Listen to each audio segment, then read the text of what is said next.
د لوګر ولایت د پوهنې ریاست مسؤلین وایي چې په ازرې ولسوالۍ کې لسګونه پوهنیز بنسټونه علمي خدمات وړاندې کوي او په دې ولسوالۍ کې د پخوا په پرتله پوهنیز وضعیت ښه شوی دی. دوی همداراز وایي چې د ازرې ولسوالۍ د پوهنیز وضعیت د لا غوړېدا لپاره د پوهنې له وزارت سره د یو معیاري پلان پر جوړولو بوخت دي. موږ د رهبري د وزارت نه لکه خپل مسؤل سره شریک کړی د مجموع کې دا چې افغانستان د موږ ګران وطن ده داسې لوګر دی غون افغانستان له مساحت نه ولایت ته لکه هغه کې مشکلات شته تعلیم بخش کې او دا د سیمه د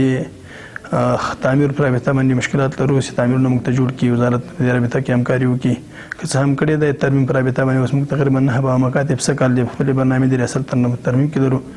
او داسې د کتابو ستونزې درو د سره شریک کړل الحمدلله حل شوی ده. د ازرې ولسوالۍ د پوهنې امیر هم په دې ولسوالۍ کې د 4 درس ښوونځیو او 6 درس دیني مدرسو علمي فعالیت تاییدوي او وایي چې په دغو علمي مرکزونو کې 10,000 زده کوونکي پر زده کړو بوخت دي. ارتقاء ظرفیت لپاره د هغوی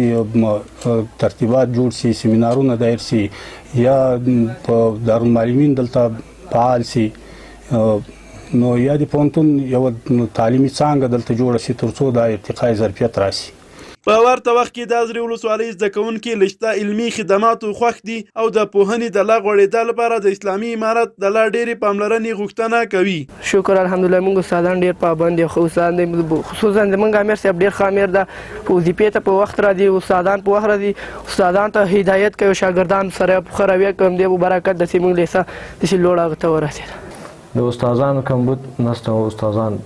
مسلکي استادان لرو. د یادونې وړ ده چې په تېر انقلاب کې د ازرې ولسوالۍ زده کوونکي د سختو جګړو له امله له زده کړو پاتې ول.